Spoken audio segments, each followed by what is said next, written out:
Septième jour de préparation pour la consécration à la très sainte Vierge Marie. Nous nous mettons en présence de Dieu. Au nom du Père et du Fils et du Saint-Esprit. Amen. Nous demandons aujourd'hui la grâce de désirer ardemment d'être agréable aux yeux de Dieu et d'avoir la vie éternelle comme unique but dans tous mes choix, sans me laisser séduire par l'esprit du monde. Nous commençons la deuxième partie du traité de la vraie dévotion à la très sainte Vierge Marie.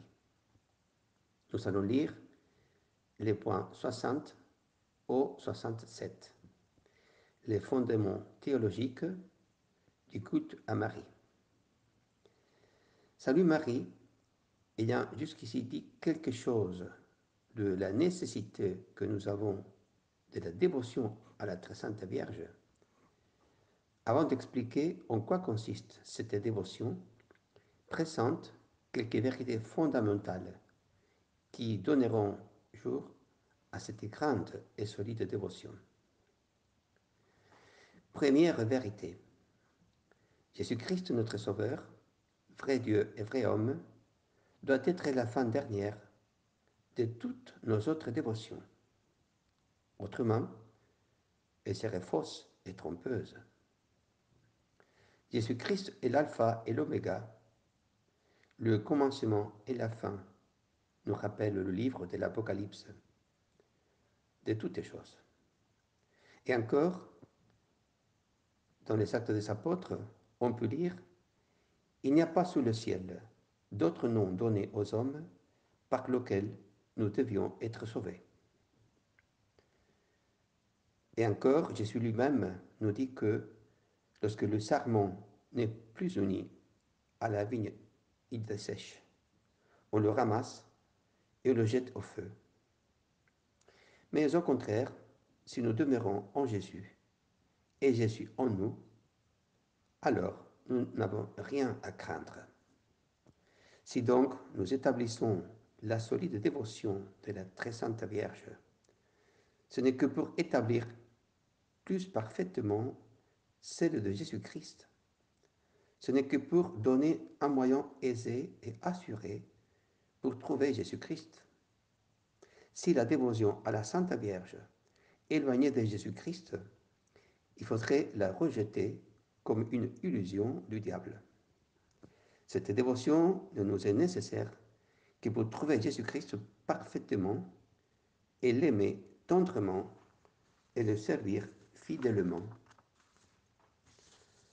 Le Saint-Père de Montfort, en dénonçant que la plupart des chrétiens, même des plus savants, ne savent pas la liaison nécessaire qui existe entre Jésus et sa mère, en se dirigeant au Seigneur, s'exclame ainsi.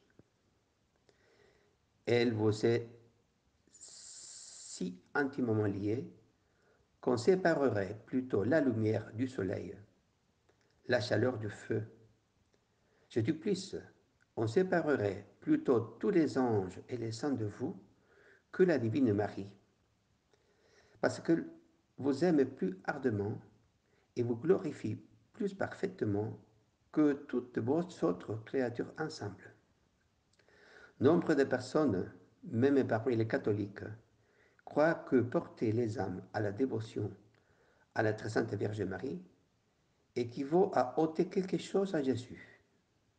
Bien au contraire, Salut Marie, en se référant à ce genre de personnes, affirme que ces messieurs sont sans piété et sans dévotion tendre pour vous, parce qu'ils n'en ont pas pour Marie, regardant le rosaire, le scapulaire, le chapelet, comme des dévotions de femmelettes propres aux ignorants, sans lesquelles on peut se sauver.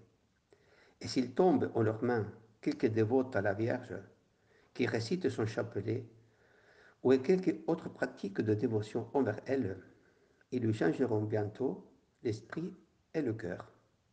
Au lieu du chapelet, ils lui conseilleront de dire les 7 psaumes.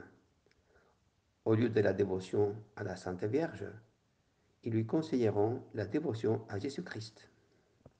Le père de Montfort conclut avec un fort avertissement.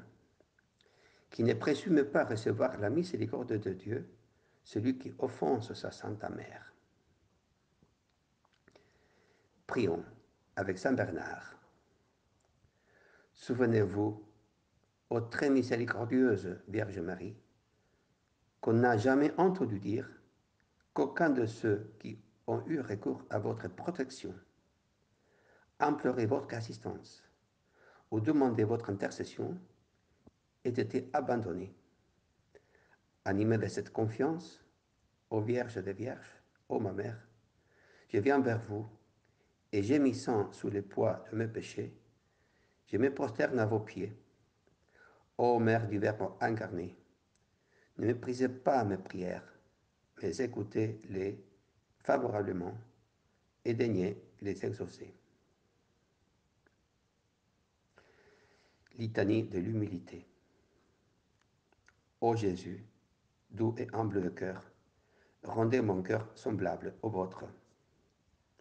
De la crainte d'être refusé, délivre-moi, Seigneur. Que d'autres soient plus aimés que moi, accorde-moi, Seigneur, de le désirer. Que d'autres soient plus estimés que moi, accorde-moi, Seigneur, de le désirer.